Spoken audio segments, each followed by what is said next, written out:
Not only is God speaking, but he's speaking to them on a mountain.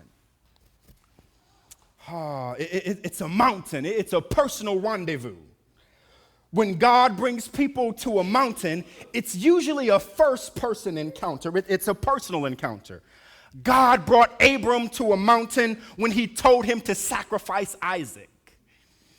God brought Moses to the mountain when he revealed himself in the burning bush. It was on a mountain when God showed up and showed out for Elijah.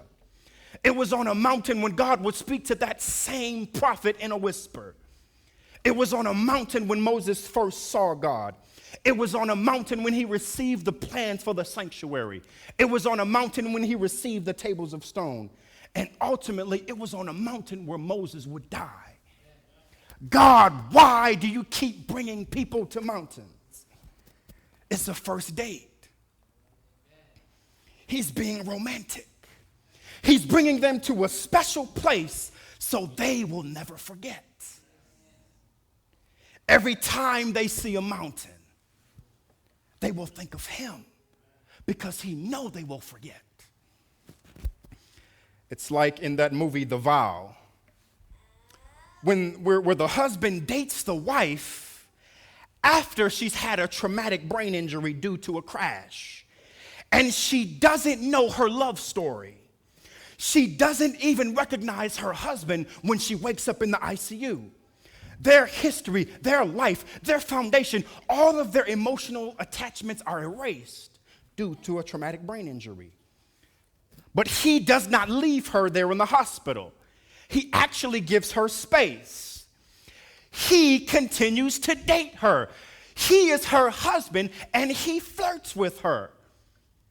She didn't gain back all of her memories, but she fell in love with her husband again, as if they were strangers meeting for the very first time. He reintroduces himself to her again. You see, Israel has had a subdural hematoma due to the slavery, and they have these cranial hemorrhages due to the Egyptian value systems, and they have forgotten their identity and their purpose. God is reintroducing himself to his people on a first date, and the first words he uses, he says, I am. But not only does he say, I am, he says, Adonai, he says, Anohi Adonai. I don't know Hebrew, preacher. What does that mean? The Hebrews would never put the name of God in the text, Yahweh. In its place, they would put the word Adonai. He is saying, I am the Lord. He could say, I am the self-existent one. Self-existence, it's a unique attribute to God. No other being in the universe can claim to be self-existent. Only God has the ground of existence in himself and is uncreated and completely uncaused. There is no time where he did not exist, and never will he cease to exist. A.W. Tozer says he is eternal, which means that he antedates time and is wholly independent of it. Time began in him and will end in him. To it he pays no tribute, and from it he suffers no change. God is existence in himself. He says in John 5:26, for the Father has life in himself, and he has granted the Son to have life in himself. But he doesn't say, I am the self-existent one. He could have said, I am the immutable one. As immutable, God is always who he is, and he does not change. He does not change in his beings or in his perfections.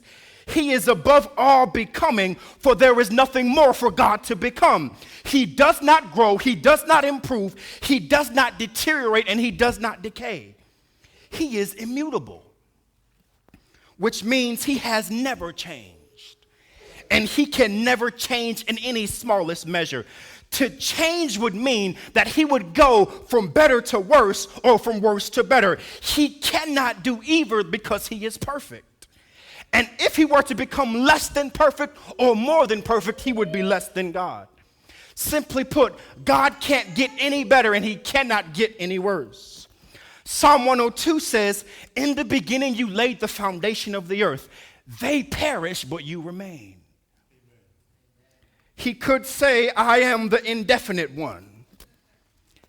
As indefinite and infinite, God transcends both space and time, inhabiting all reality and processing the whole of his existence in one indivisible present. The laws of physics do not always apply to God. He is omniscient, which means he knows in one free and effortless present. All of the limiting terms that apply to creation and matter does not apply to him. And Psalm 139 verse 8 says, if I go to the heavens, you are there. If I make my bed in the depths of hell, even there you are there with me.